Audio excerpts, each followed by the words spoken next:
एक सिरीज.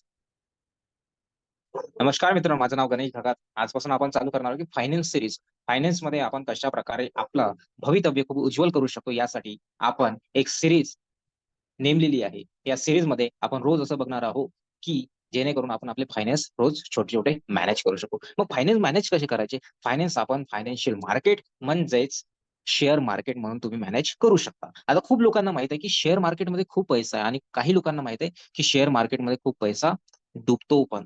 मग डुबतो तर का डुबतो आणि पैसा कमवतो तर काम कमवतो याचे जे रिझन आहे ना, याचे कारण हे तुम्हालाही माहित आहे.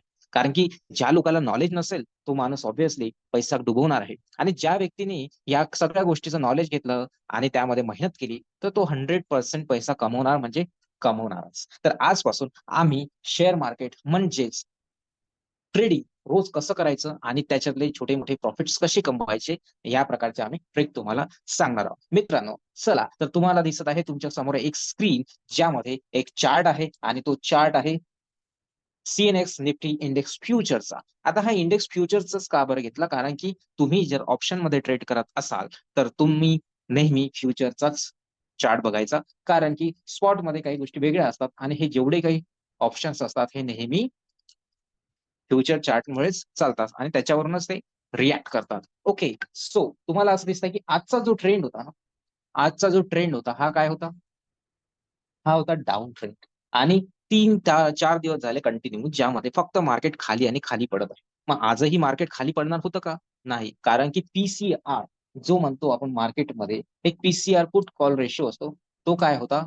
तो खूपच तो खूपच कमी होता आणि जेव्हा पण पीसीआर रेशो हा 0.7च्या खाली जातो तेव्हा रिव्हर्सल हे यायचे चान्सेस जास्त असतात. ठीक आहे. 0.7च्या खाली असेल तर रिव्हर्सल यायचे चान्सेस जास्त येतात. मग कालपासून हा पीसीआर 0.05च्या खाली होता. अरे, मग तर यायला पाहिजेच ना आणि आम्ही तेच बराबर रिव्हर्सलचं वाट बघत होतो. मग याच्यात काय झालं? आमची नेहमीची स्ट्रॅटेजी आहे. आम्ही काय करतो?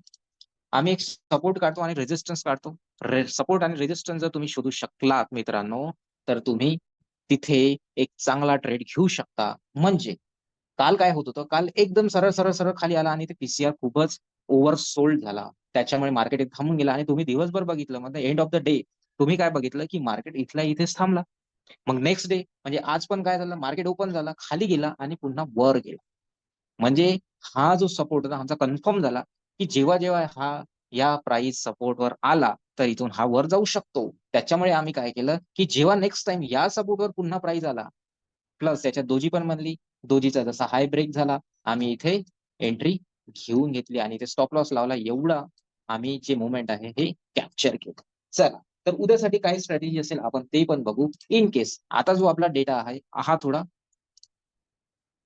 कॉम्प्लिकेटेड आहे. तर मग डेटा मग कॉम्प्लिकेटेड आहे, तर आपल्याला काय करावं लागेल? मार्केटमध्ये डेटा हा आपल्याला खूपच कंजेस्टिव्ह दिसत आहे. म्हणजे मार्केटमध्ये उद्या काय होऊ शकते?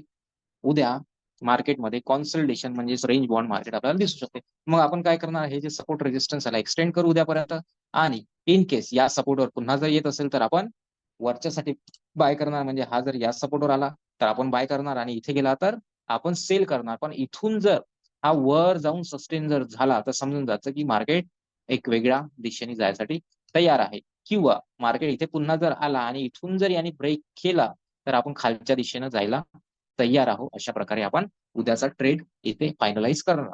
तर मित्रांनो, उद्या बघू आपण अनालिसिस आपलं काय होतं. असेच आपण रोज एक-एक व्हिडिओ आपल्या चॅनलवर टाकणार आहोत. तर आमचं चॅनलला सबस्क्राईब करा, लाईक करा, बेल आयकॉन दाबा. म्हणजे जेवढे काही नवीन-नवीन अपडेट्स येतील हे तुम्हाला त्याचं नोटिफिकेशन येणार. त्याच्यामुळे तुम्ही एकही व्हिडिओ मिस नाही करणार. तर चला मित्रांनो, पुन्हा भेटूया. जय हिंद, जय भारत.